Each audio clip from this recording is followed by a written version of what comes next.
Hello friends, welcome to the EduSite Network. Our today's topic of discussion is early 20th century American literature, or what we call the age of modernism.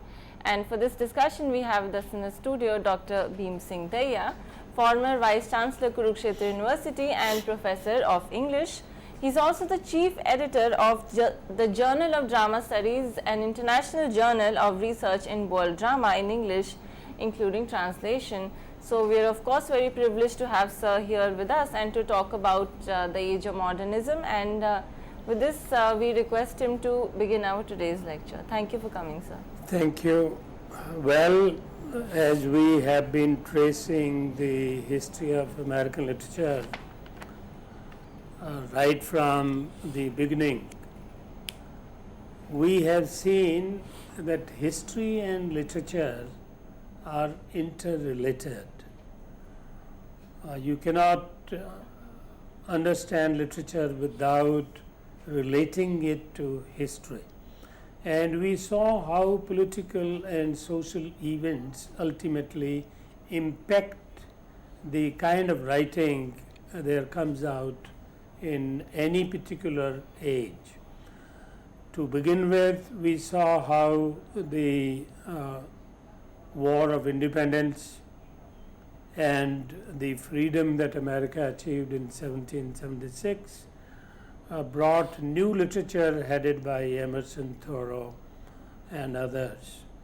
And after that, in 1865 came another turning when the abolition of slavery led to the American Civil War.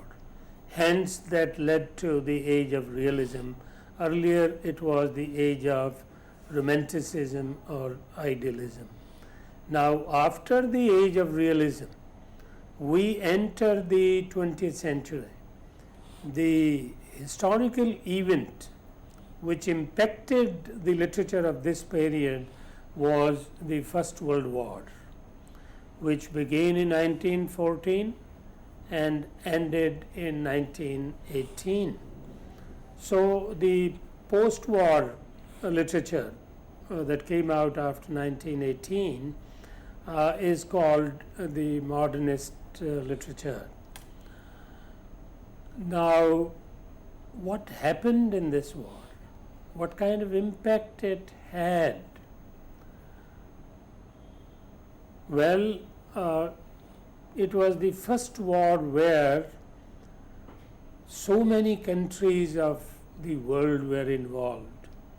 Not only the entire Europe, but America also. America for the first time participated in a European war. And writers saw thousands and millions of people killed. Hemingway, for example, was one such writer. Scott Fitzgerald recruited but couldn't reach there, but several more. And they were in the trenches. Hemingway was in Italy, Italian-Austrian front, and fighting against the Germans. Now, this was one impact, a sort of disillusionment with humanism, because for centuries after the Renaissance, the philosophy of humanism had provided the structure of life, social life, moral values, all came from the humanist tradition in the Western world. But now it set the sensitive mind, the younger generation, thinking, what use is humanism? If this is the end result of your values, your social structure, then better not have it, if it leads to bloodshed and so on. So the first casualty of the war was humanism, and the reaction against humanism started. So the sensitive minds started thinking on other lines. Well, even before World War I, different thinking had started at the end of the 19th century, particularly the last 2 decades, 80s and 90s. You had thinkers questioning the earlier thought. The first one was Friedrich Nietzsche, Nietzsche, Friedrich, because German, Friedrich, Friedrich Nietzsche. Now, Nietzsche comes at the end of the 19th century, and if you remember, the death of God theory starts there. What Nietzsche did was he questioned the Greek concept of reason and logic. He said everything in life is not rationally constructed, everything is not reasonably happening, and everything does not follow logic. There are illogical things in life, inexplicable. You can't really explain why it happened. It happens. So because human nature is such, so Nietzsche was the first to question that. He also questioned the Christian concept of conscience, which also had a long impact on the Western civilization of Europe, America, and so on. And he said this concept of conscience also does not square with the facts about human nature. The facts are that there are contradictory impulses. There are all sorts of desires running against each other. So what constitutes your conscience? How is your conscience formed? How does it evolve? He says there are n number of forces working on you, factors around you, social, political, natural, so on and so forth. And what ultimately forms the individual conscience, it can't be flat, it can't be common or universal to everybody. It will have to be individual. So that was the beginning of the philosophy of individualism in the West. Of course, the Romantics had had talked of individualism. That was a movement against classical thought. But then the Romantics always spoke of universal self. So individual, but at the same time individual is universal. So one in many and many in one, as Shelley and others would say. So that philosophy of many in one and one in many, we in India also believe in that kind of philosophy. Maybe it went from here, that individual is like a drop from the ocean, but ultimately it is a part of the ocean. So the oversoul and the individual soul, Atma and Atma or Brahma. You see, these concepts reached America also. By the way, if you have read Emerson speaks in these terms. So the Romantics believed in the universal self. But Nietzsche said no, there is no such thing as universal self. Because meanwhile, you see, Darwin had come, and Darwin had shown how things evolve under the pressure of local conditions. So local conditions would not be universal, as simple as that, and therefore a set of people living in, common conditions, geographical, natural, political, social, would have one kind of formation of values, conscience, and so on. So it cannot be universal. So Nietzsche was the first who raised the flag of individualism and who raised the flag of perspectivism. He said, once you stop believing in God, you cannot have shared values. Shared values are given by a common faith, religion for example. It may be one A religion or B religion, each will give a set of values, do this, don't do that. But once there is death of God, once there is no shared life, no community life, then of course you are left with your own perspective, individual perspective. So Nietzschean perspectivism it is called. So he gave that philosophy, that idea against conscience, against Greek logic, rationalism, so on and so forth. And after that came another thinker in Europe around the same time, 1890s. He was Bergson. And Bergson also gave the philosophy of irrationality.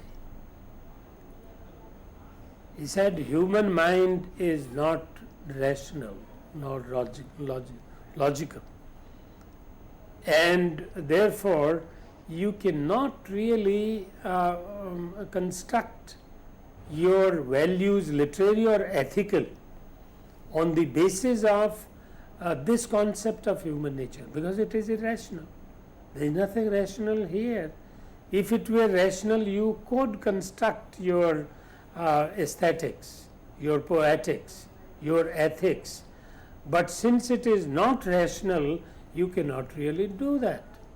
And therefore, every piece of literature, every experience that it embodies has to be different and is to be judged differently, not by common standards of morality, nor by common standards of aesthetics. So Bergson gave the theory of irrationality. And then came others like William James. You know, he was the brother of Henry James, elder brother. And he was the one who wrote the first book on the principles of psychology. The principles of psychology, and also the psychoanalysis. And it was after that psychological novel came. Of course, William James was followed by Freud, and then Freud was followed by Jung. So, you better stay away. All these, Freud also, you remember his famous book, Interpretation of Dreams, and Civilization and its Discontents. Civilization and Discontents again emphasizes that civilization does not give you structured life. Actually, it represses so much of value which is precious to individual life. Similarly, Jung added to it. He said it is not just individual mind. Every individual mind is not completely different from every other. There still are certain common things which you inherit from your race, from your community, from your ethnicity, so on and so forth. That's why concept of the collective consciousness and racial memory came, which, if you remember, O'Neill exploited in his plays, the kind of mythical plays he wrote, and using myth of racial memory, etc., etc. So these many thinkers had gone before World War I came. So the ground was already prepared for two things. One, modern individualism, and two, modern irrationalism. So these are the two major aspects of the modernist thought as well as modernist literature.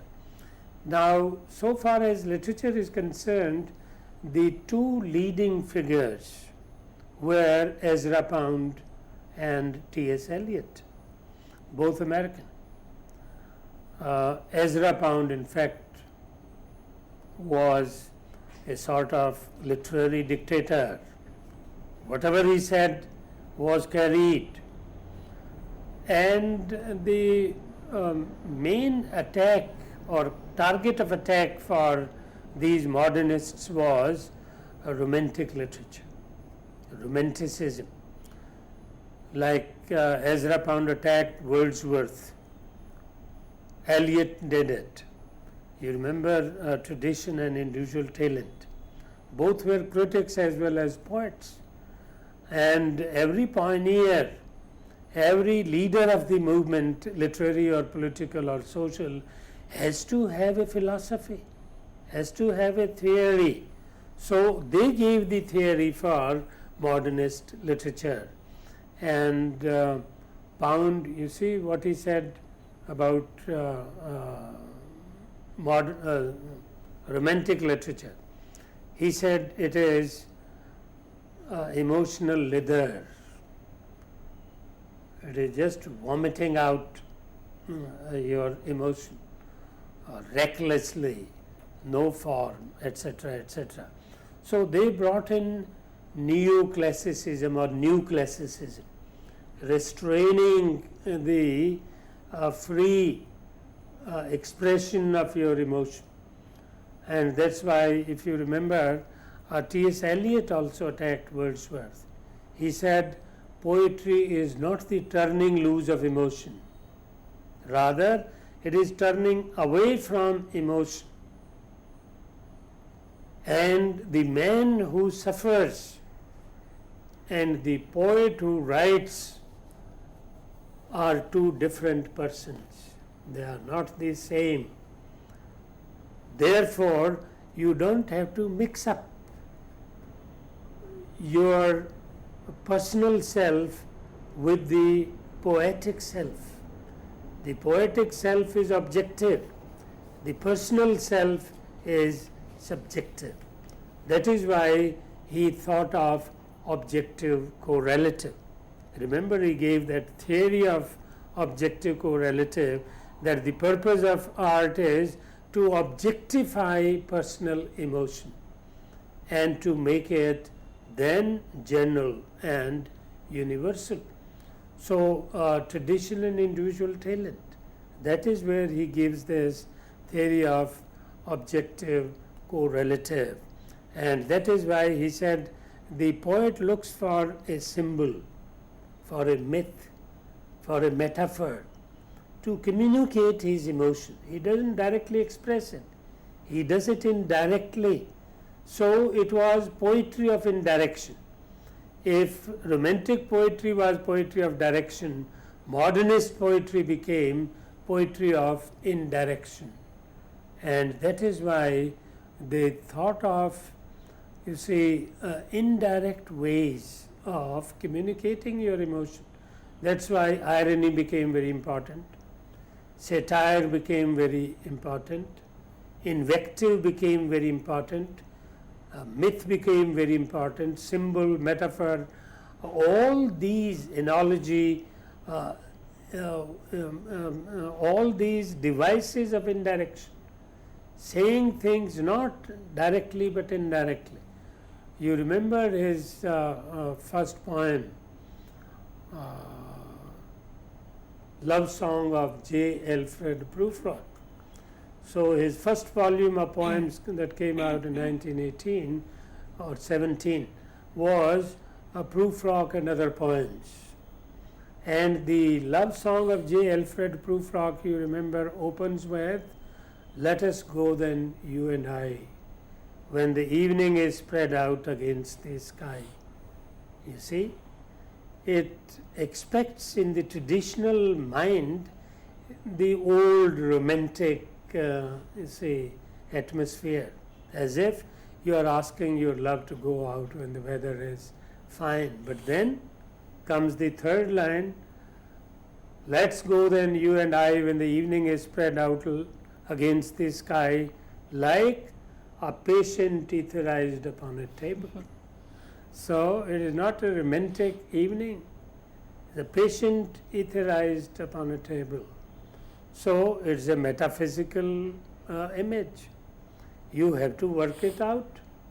So in metaphysical comparison, you remember, started by John Donne and other metaphysical poets, there were such indirections where the material and the spiritual, they will be woven together, and you have to work out the meaning of a metaphor, of a symbol.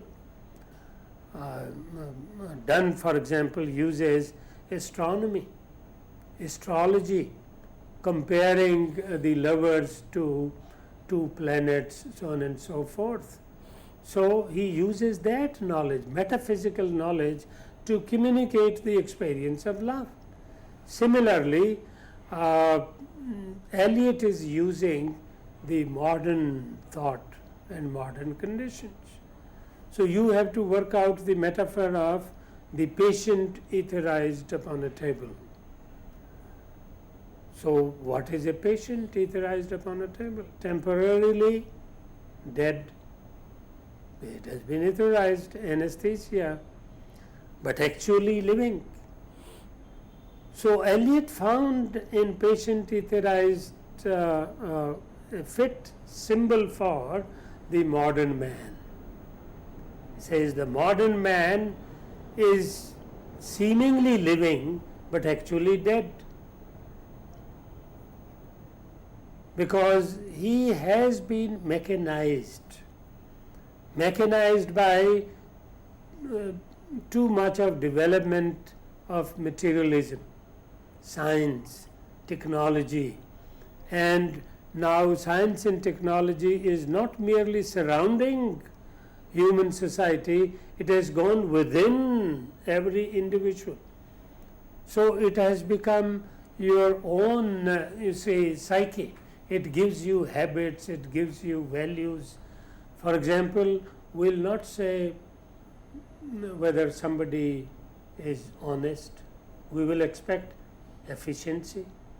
If you are working anywhere as a teacher, as an officer, they will expect efficiency, punctuality, etc., etc. These are technical,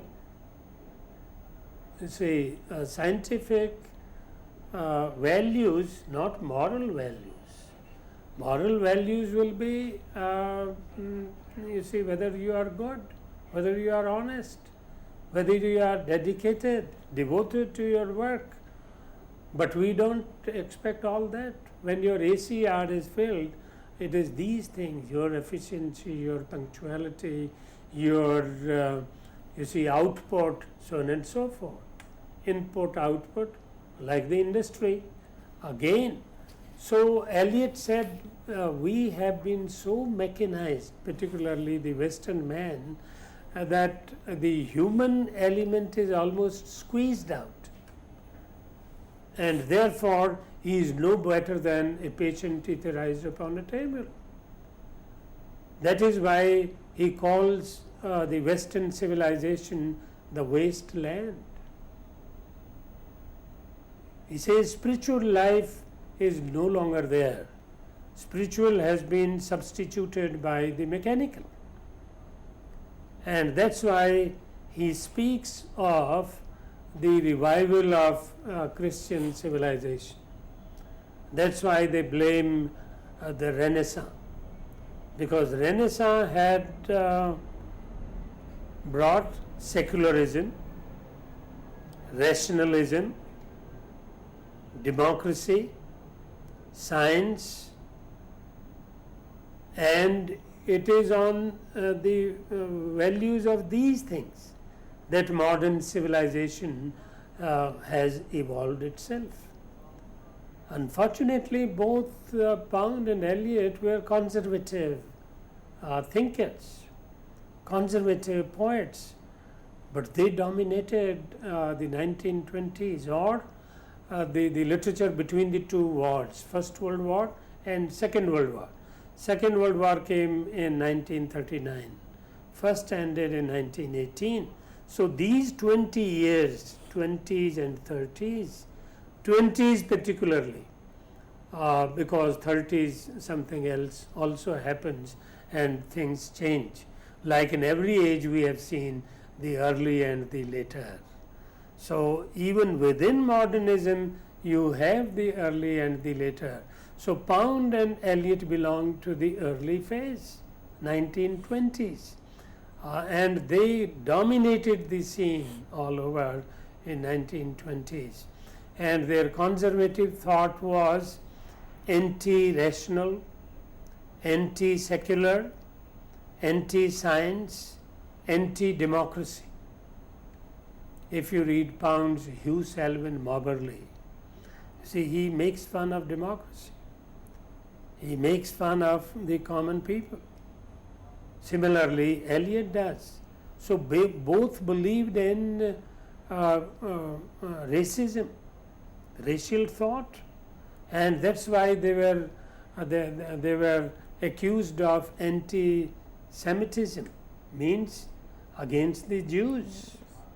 And say there are very derogatory remarks both in Eliot and Pound in their poems against the Jews, even in Hugh Selwyn Moberly, or say Love Song of J. Alfred Prufrock.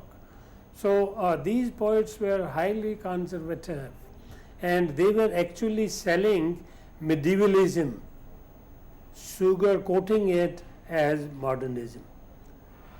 But they were such great bullies. Can you believe? They could bully the whole West and generation, so much so that they alone came to be called modernists.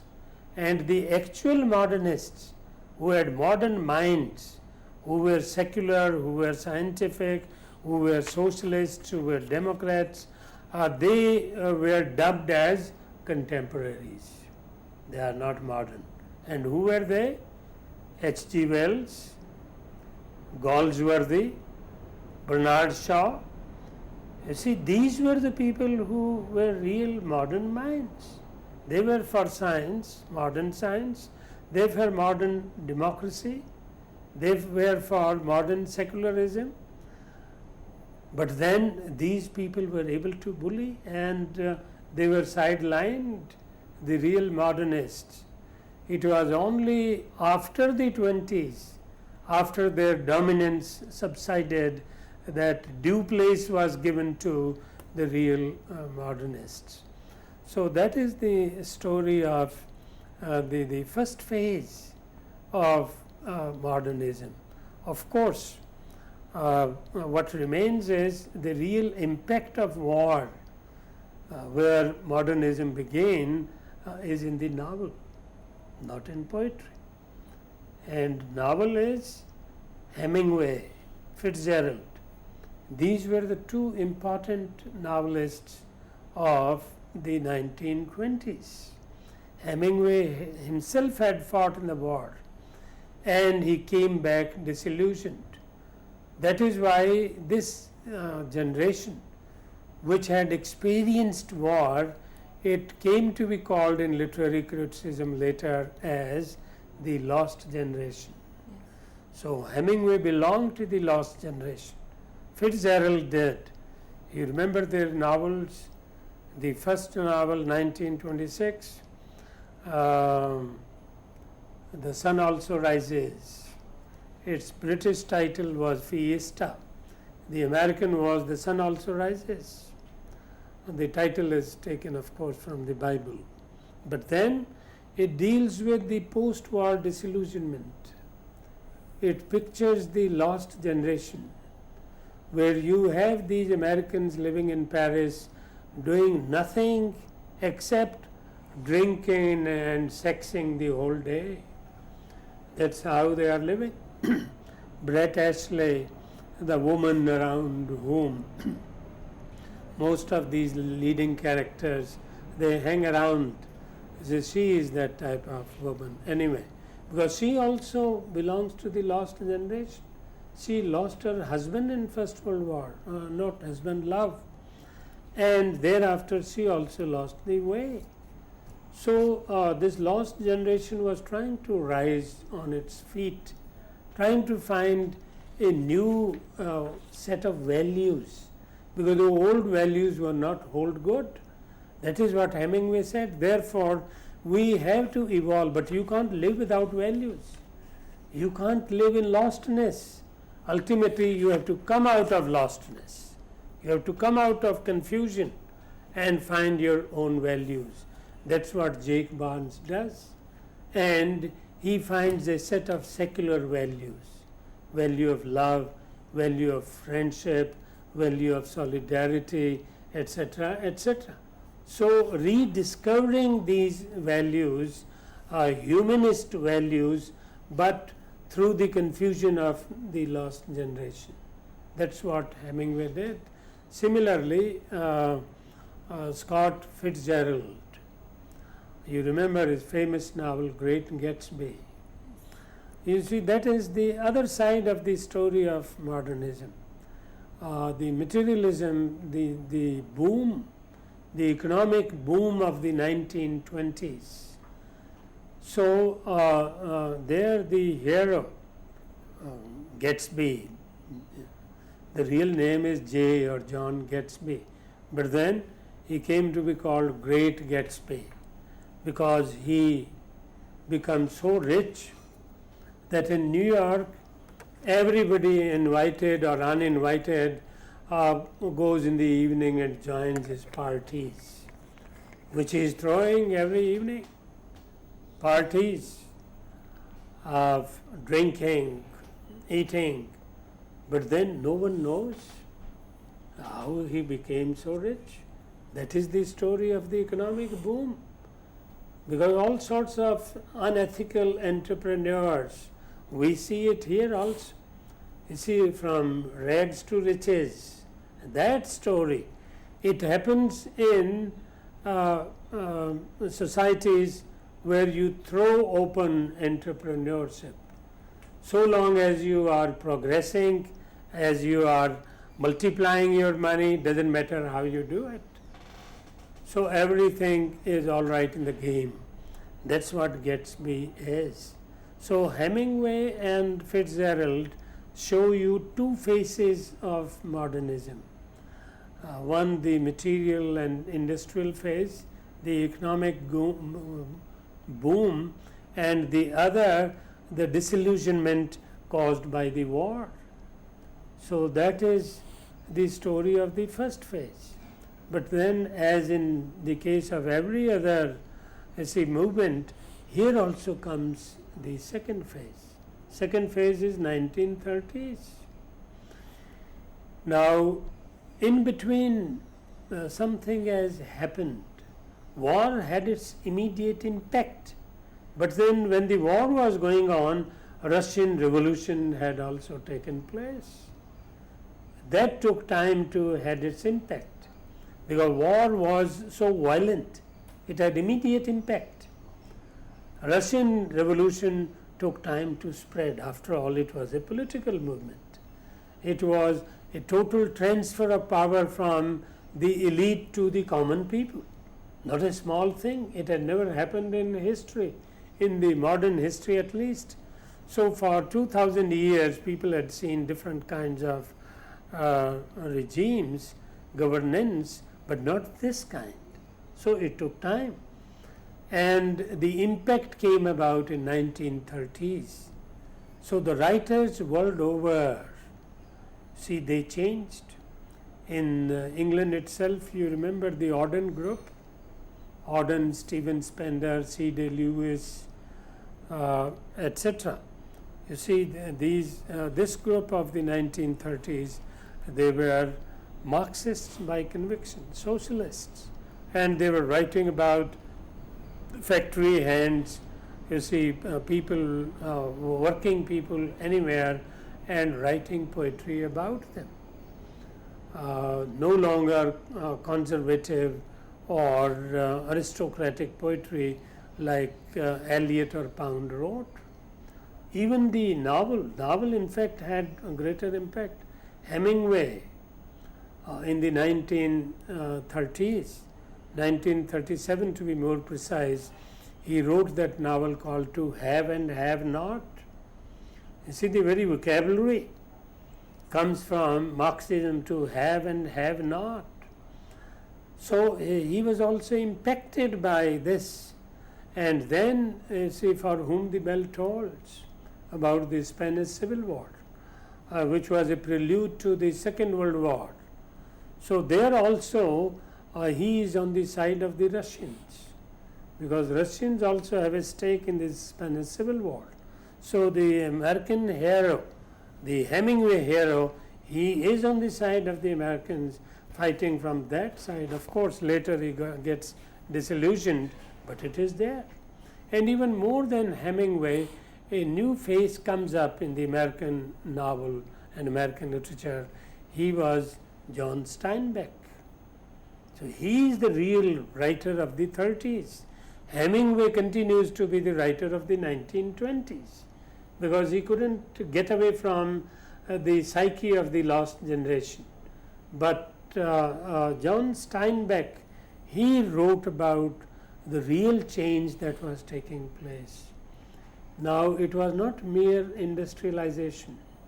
It was big companies coming up, banks purchasing thousands of acres of lands like they are doing now here in India, Ambani's and so on, 50,000 acres in one district of Haryana.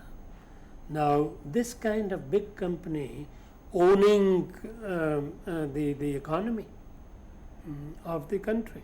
It had happened in America in the 1930s, and Grapes of Wrath, the epic novel, which John Steinbeck wrote in 1930s, it you see, depicts the phenomenon, how thousands of families of peasants are made homeless.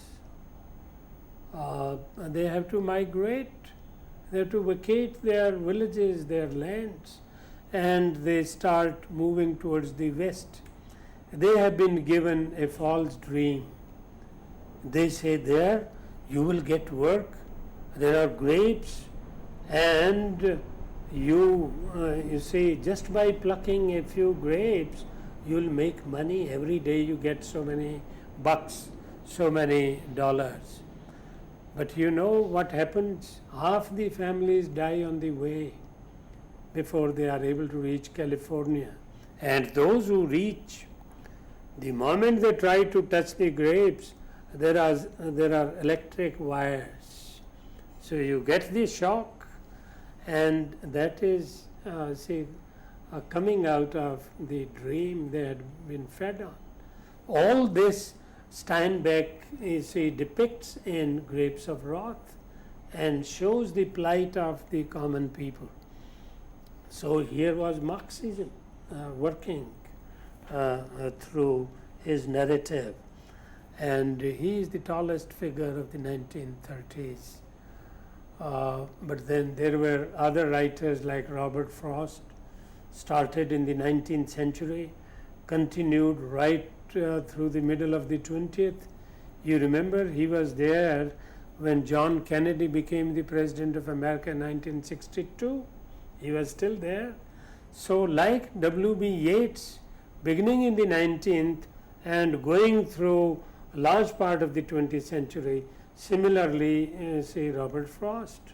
So his poetry also is dynamic, beginning with the nature poetry of the 1890s and ending with all this absorbing the disillusionment of the First War, and then socialism of the Russian Revolution, and even the Second World War, where does that lead to?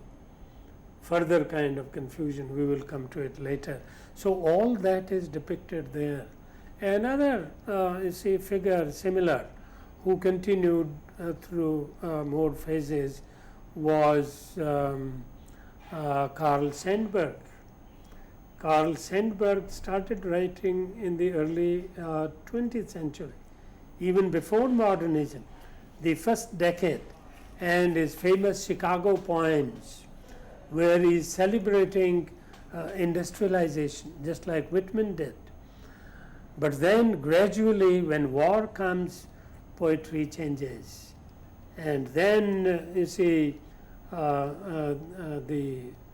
30s come. By the way, I'll wind up quickly, leave some time for you. Besides, Marxism, the more important thing that happened in 1930s and which impacted, which brought to relevance Marxism, was the Wall Street crash of 1929. Right. The economic crisis all over the Western world, including America. But then there was no economic collapse in the Eastern Europe. And that's why the writers, the sensitive mind, started thinking, what is the difference? Difference was Marxism. They had Marxist economy. So markets did not collapse there. But the liberal economy, free enterprise, that collapsed in the Western world. And that's why these writers came, including Hemingway, including Steinbeck, the Auden group, and so many more came who wrote about this phenomenon.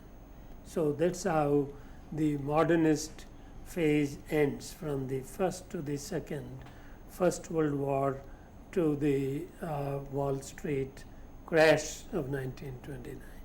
So that is the story. Right. Right. Well, it was wonderful hearing all this from you, sir, talking about the various two phases of modernism. And with that said, I would like to ask you about a certain idea, say within modernism, the jazz age. Could we talk a bit about that? Yeah, certainly. Jazz age again is depicted by Scott Fitzgerald. And in fact, one of the volumes of his short stories is titled The Jazz Age Stories. This depicts the life of the rich, which is fraudulent as well as frivolous. They have enough money to spend and throw about, living in style. Jay Gatsby is an example. But in these short stories, you find fashionable people. Even his first novel, This Side of Paradise. So This Side of Paradise is New York. So Fitzgerald was basically the writer of New York, of Chicago, which were the centers of business of the American economy, Western economy, big business, and there were fashionable people living there. In fact, his own wife, Zelda, was so rich and he was so poor. So when he was going to join the war in 1918, he was recruited, but it was quite late, and by the time he completed his training, the war was over. So she was fascinated by the young military officer, but when the war ended and he had nothing to afford or to support himself and her way of life, which was rather too much money, then she declined to marry him because he didn't have enough. So the poor man, he was writing stories after stories to earn a lot of money so that she could come back. Finally, she did. he became popular, he became important, then she married. So their own story of life is the story of jazz age. How fashionable people are living superfluous life because they have too much to spend. But Hemingway shows you the serious side, the disillusionment, the confusion, and how through this confusion the lost generation is trying to get up on its feet again. They have been knocked down by the war, but they are staggering to come up. So the relationship between Jake Barnes and Brett Ashley is symbolically the story of the lost generation. How Jake Barnes is trying to come on his feet to reconcile himself to the new reality which is Jake Barnes. So that is the story of the jazz age. Right. Both depicted, but then exclusively in Scott Fitzgerald, but partly and more serious side in Hemingway. Right. So, in fact, excuse me, that's all right, sir. Fitzgerald and Hemingway were friends also. And with Zelda, he came to Paris. Hemingway lived in Paris with Pound and other artists, James Joyce and so on. And he was so obsessed with the rich people because he didn't have much himself. And he would tell Hemingway, you know, they are very different. Hemingway will be casual. He said, please, let me work. I know they are different because they have more money, that is all. So get out of this obsession. So that is the kind of, he was ruined by this, you see, attraction for the riches. Hemingway was not. He wouldn't care. He would care for more sound human values, which he was searching for. Yes. Thank you for telling us about that, sir. And of course, you gave us the example of Fitzgerald and his novel, The Great Gatsby, where we can also see a lot of parallels between the character and the author also for the obsession with the money and how he had to work really hard, excuse me, to get a lot of money to win his partner Zelda. Yes. That you already mentioned. So. And his first novel, that is really jazz age, This Side of Paradise. This Side of Paradise. And it is autobiographical also. By the way, Hemingway was also autobiographical, right from first novel to the last. But then there is a difference. He is able to transform his personal experience into the objectivity of art. Right. Fitzgerald somehow fails on the way to do that, and that's why the difference between the two. Hemingway comes up as a greater writer just because of this. He is able to implement Eliot's theory of objective correlative, which Fitzgerald is not. Right. Sir, another factor, another feature which dominated the writing of this period was, as you mentioned, the 1918 Bolshevik revolution in Russia. So, could that impact also be found in American literature? Yeah, sure.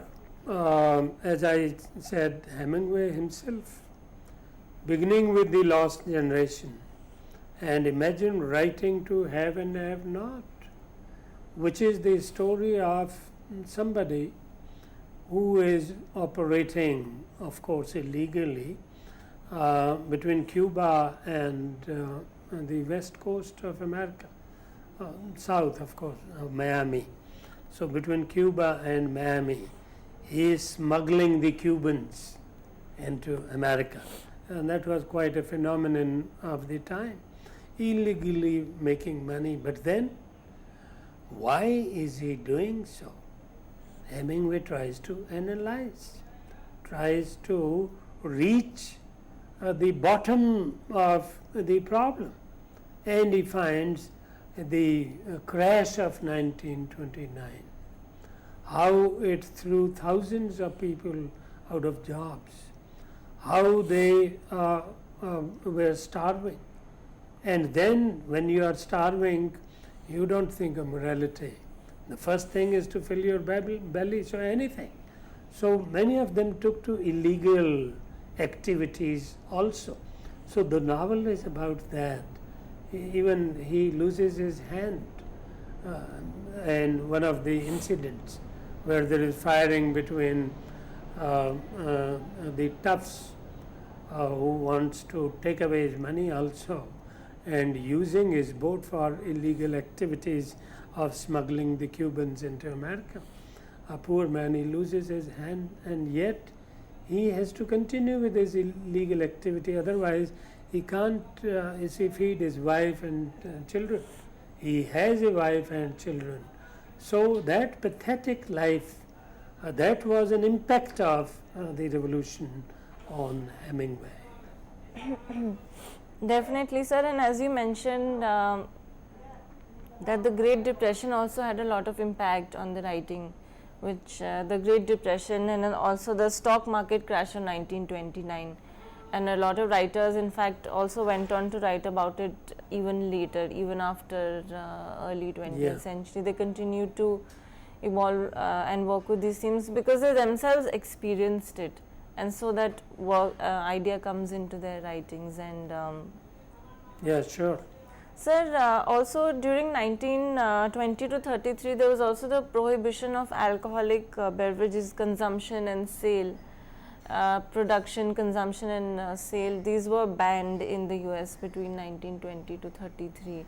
Was this a significant factor? 1922 to be more precise.